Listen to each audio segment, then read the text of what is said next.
Lucas capítulo 7, do 11 ao 17.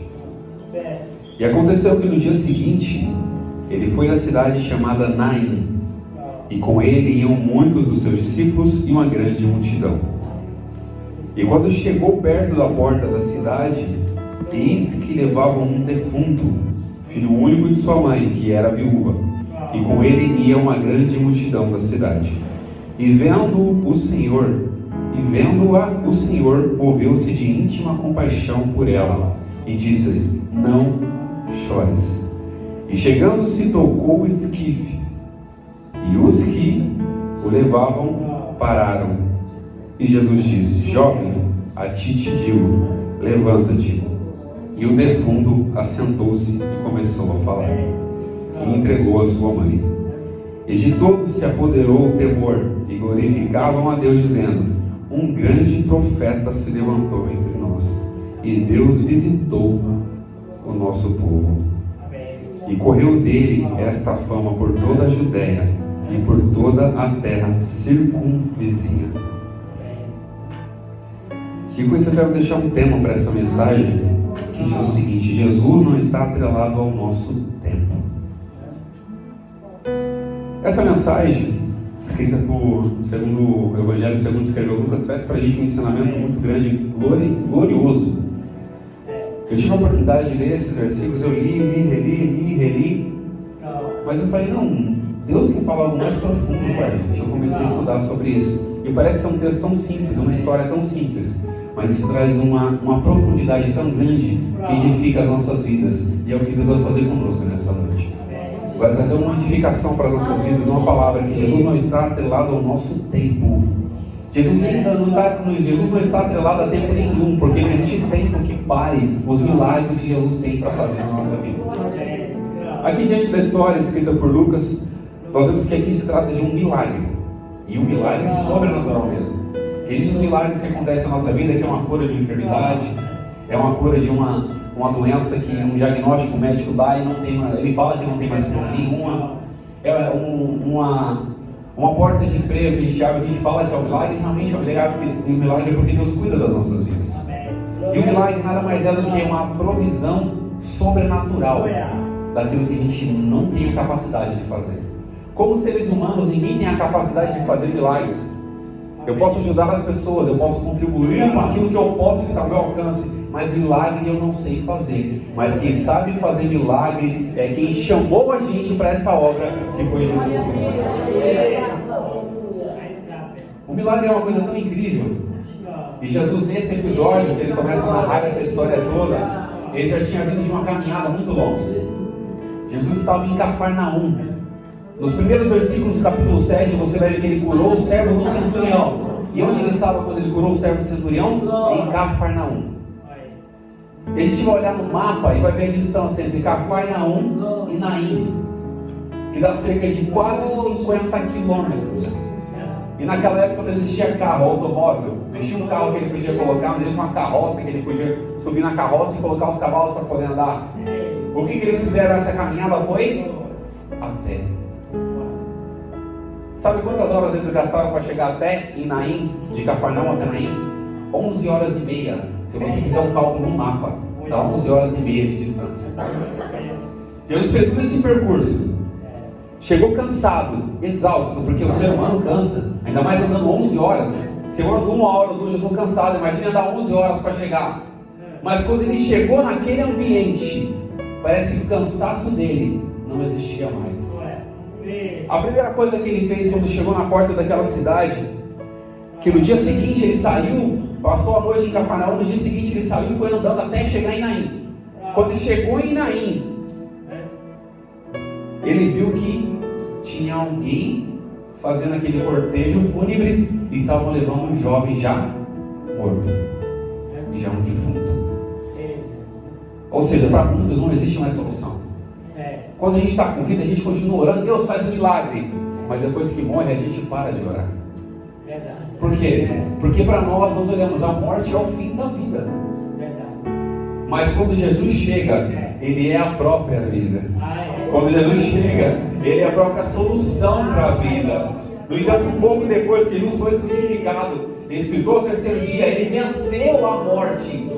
Mas antes disso ele já estava vencendo a morte, porque ele fazia com que morto ressuscitasse. Ele fazia com que os enfermos voltassem a ter saúde. Ele já tinha vencido a morte nesse momento.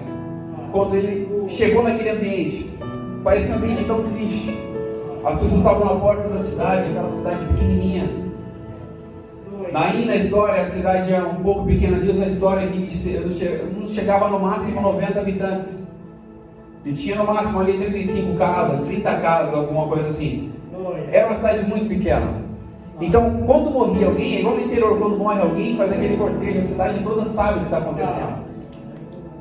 E uma grande multidão daquela cidade estava vindo com aquele jovem carregando nos ombros ou segurando nas mãos aqui, porque o esquife, ele fala aqui, é dois varão grandes assim, ó, dois pedaços de pau grandes, um de cada lado, e como se fosse uma rede ou um cesto, ou seja, o defunto estava dentro daquele cesto. Mas aquilo não foi a sentença para aquele jovem e para aquela mãe. Mas a sentença daquele jovem para aquela mãe foi o milagre que Jesus fez naquele momento. E nesse trajeto que Jesus fez, como interessante, ele chegando na cidade, quando ele chegou na porta da cidade, na entrada, no acesso da cidade, estava vindo aquela multidão com aquele jovem. E de repente ele encontra quem? Uma viúva e um cortejo. A viúva e um cortejo. E mais do que isso, um filho único da sua viúva morto. E talvez no coração daquela mulher, ela deve ter pensado: poxa, acabou as minhas esperanças. E agora o que eu vou fazer? E agora qual vai ser a minha atitude daqui para frente? E às vezes acontece na nossa vida, acontece um desastre na nossa vida, no nosso cotidiano, no nosso ambiente. E te pergunta: Deus, e agora o que vai acontecer? Não se preocupe, porque Jesus está chegando no momento certo, na hora certa, para fazer o milagre certo, porque Ele não está limitado ao tempo. Ele chega no momento certo para fazer o milagre nas nossas vidas. E o milagre que você precisa hoje, nessa noite, Ele está pronto para fazer. Só basta a gente crer. E a Bíblia fala: se você crer, você vai ver a glória de Deus. Olhando para aquela viúva, Jesus chegou, parou, estava cansado, depois de uma longa caminhada, chegou, olhou para aquela viúva, e Ele moveu-se de íntima compaixão. Isso é tão interessante. Jesus olhando para ela, Ele moveu-se de íntima compaixão pela situação que ela estava enfrentando. Uma viúva naquela época sofria muitos preconceitos. A mulher naquela época tinha muitas dificuldades, passava por altos e baixos. E quem era o mantenedor, o sustentador da família era o homem, o esposo dela. E de repente ela perdeu o esposo. E um pouco depois, quem vai? O seu filho. Existe uma coisa muito interessante aqui, que segundo a lei de Moisés, a gente vai ler lá em Deuteronômio 25, capítulo 25, verso 5, que diz que quando o esposo de uma mulher morre, quem tem que assumir as condições patrimoniais é quem? O irmão dele. O irmão do esposo. Mas existe uma observação na lei: se ela não tiver filhos. Ou seja, o esposo morreu e ela já tinha um filho. O irmão não poderia tomar ela como mulher. Ela estava sozinha, abandonada, depois da morte do seu filho. Jesus olhou para ela e falou: eu vou mudar o cenário da vida dela. Eu vou mudar a história da vida dela. Eu vou fazer um milagre para que o seu filho volte a ter vida, para que possa ajudá-la no trabalho, no cotidiano, para que ela possa crescer e se alegrar na presença do Senhor.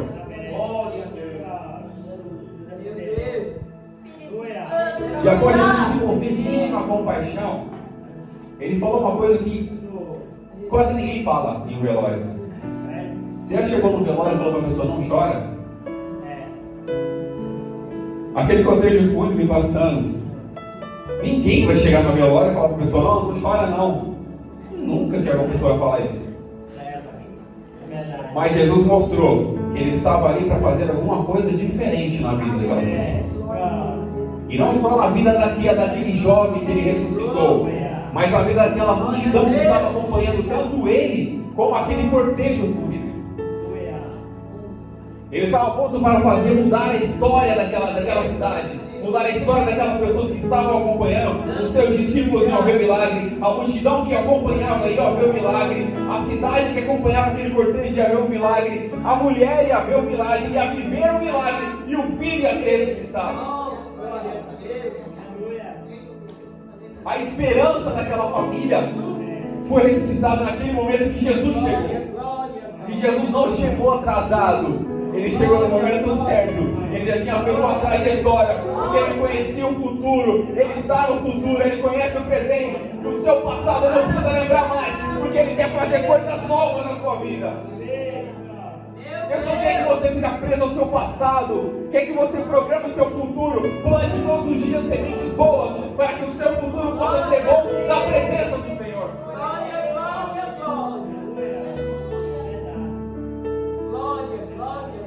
Boa parte da multidão estava acompanhando aquela mulher.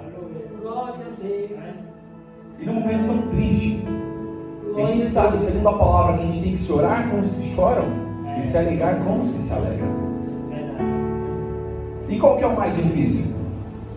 Chorar como se chora ou se alegrar como se alegra? Verdade. Eu falo uma coisa para vocês e talvez você venha até assombroso. Sabia que é mais difícil você se alegrar quando você se alegra?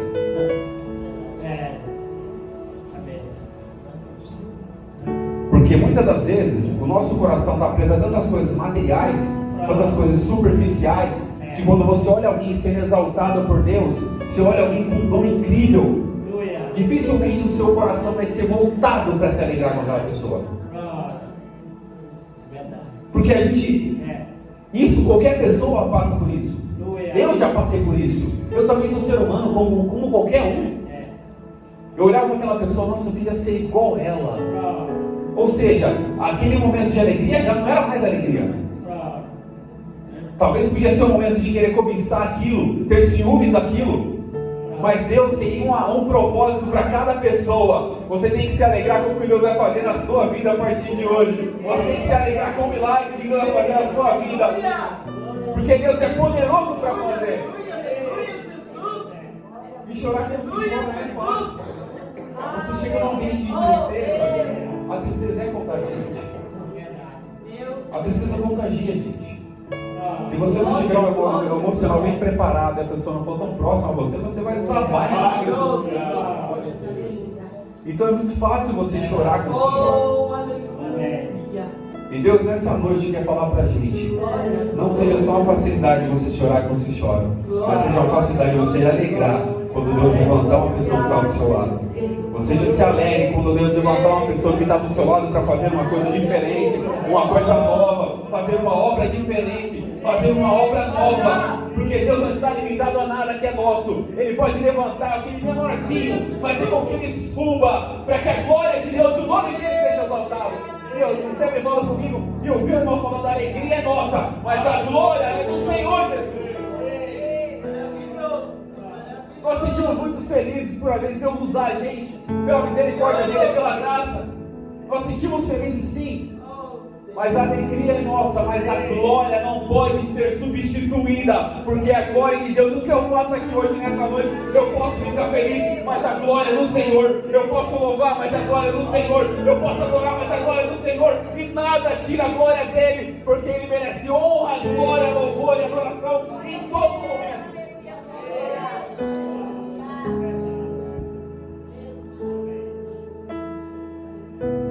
Quando Jesus olhou para aquela viúva, falou para ela, não chores. Ele sentiu compaixão, falou para ela, não chores. Talvez muitas pessoas, eu vou conjecturar aqui, trazer um entendimento humano. Quem é que numa situação dessa vai ouvir alguém falando não chore e não vai falar alguma coisa? Alguém deve ter falado, ixi, já chegou mais um doido aqui. Alguém deve ter falado isso. Eu não posso afirmar porque a Bíblia não fala, mas eu estou só trazendo um entendimento humano para isso. Mas existe uma coisa muito interessante, que a fé é o firme fundamento das coisas que não se veem, a prova daquilo que se espera. Eu acredito que a fama de Jesus já havia corrido pelaquela cidade, mas talvez eles não sabiam realmente quem era Jesus. A gente não vê Jesus, mas a gente sabe que Ele pode fazer milagre nas nossas vidas. Quando Jesus chegou, a primeira coisa que Ele se aproximou da multidão, Ele tocou naquela vara que estava segurando o caixão. Sabe o que aquelas pessoas fizeram na mesma hora? Pararam. Isso é uma atitude de fé. Isso é uma atitude de fé. Confiar naquilo que eles não acreditavam, naquilo que talvez eles não conheciam, mas eles pararam mesmo assim. Jesus olhou para aquele jovem e falou o quê? Levanta. E Deus fala para a gente nessa noite: não tema o que pode acontecer lá fora. Levanta, coloque-te de pé, porque eu falarei contigo. Levanta-te e coloque-te de pé, porque a obra ainda é grande, a seara é grande, e nós precisamos, Deus precisa de 100 vezes para continuar essa obra, continuar trabalhando, continuar crescendo, para que o nome dele continue sendo glorificado. Depois de ter feito esse milagre, falou para o jovem: levanta. Aqui vai uma outra lição para a gente. Jesus não tocou nele, Ele tocou no esquife. Ele não tocou no jovem. Mas quem ressuscitou aquele jovem foi a palavra de Jesus.